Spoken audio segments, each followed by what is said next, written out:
waxaa si weyn laga dabaaldegay maalinta qarannimada Soomaaliland 18 May degmada Cadaadle oo ka tirsan gobolka Maroodi Jeex iyo tuulooyin hoos yimaado oo ka kooban 12 tuulo waxaa dadka degmadu ay socod ku soo mareen inta u dhaxaysa magaalada iyo iskuulka ku yaala degmada Cadaadle waxaa hor socday hoggaanka ama guddoonka degmada Cadaadle aqoonyahanka dhalinyarada waxgaradka ururada haweenka bahda waxbarashada caafimaadka beeraleyda iyo xoolo dhaqatada degmadu caanka ku tahay waxayna ku dhawaaqayeen halku dhigyo ay ka mid ahaayeen dalkayga Soomaaliland doodi kama taagnaa intay xafladdu socotay waxay indhahaygu qabanayeen caruur yar oo loo xidhay calanka Soomaaliland oo ku arkay degmada intay munaasabadu socotay waxa lagu soo bandhigay ciyaar dhaqameed ay degmadu caan ku tahay waxa madashaasi hadal la ka jeediyay gudoomiyaha degmada Cadaadle Xasan Xuseen Maxamed oo ka waramay sida loogu baahan yahay in la xuso ama la weyneeyo maalinta qarannimada Soomaaliland munaasabadan qaaliga ah ee aynu inteena soo dhalinyaro iyo waayeel iyo waxgarad iyo culimo iyo cuqaal iyo sulaadiin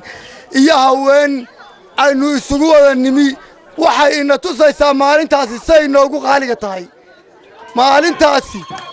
say inoogu qaaliga tahay bay ina tusaysaa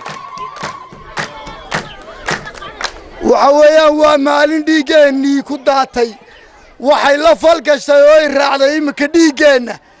meel aynu ka soo noqonno iyo cid gorgortan gelin kartaa toona ma jirto ogayaha degmada Cadaadle Maxamed Xirsi Xayd oo isaguna madasha u dabaaldega 18 May degmada Cadaadle ka hadlay ayaa ka waramay sida ay degmada Cadaadle ay diyaarka ugu tahay inay sanad kasta xusto u dabaaldega maalinta qarannimada Soomaaliland Cudbi Maxamed Dubad oo kamid ah haweenka degmada ee faca weyn ku leh ayaa ka warantay sida ay ku timid maalinta qarannimada Soomaaliland iyo 18 May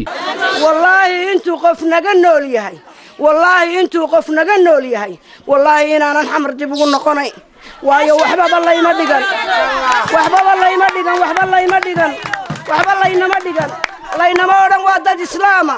laynama oran waa dad gobe laynama oran waa dad waxtar laha ganacsatada beeraleyda bahda caafimaadka iyo xoolo dhaqatada Suldaan Cabdilaahi Leed oo kamid ah salaadiinta degmada Cadaadle ayaa isaguna oo madashaasi ka hadlay waa maalintii ummadda reer Soomaaliland ay ku walaalowday inay dhistaan calanka tawxiid kale oo 19 waxaanu amalyo u diraynaa dhammaan ummadda reer Soomaaliland meel kasto ay ku nooshahay dabadiyo gudaba hadaynu nahay dadka reer Cadaadle وحسن فارح كمان سمر تريره تلفزيون كقرنك Soomaaliland degmada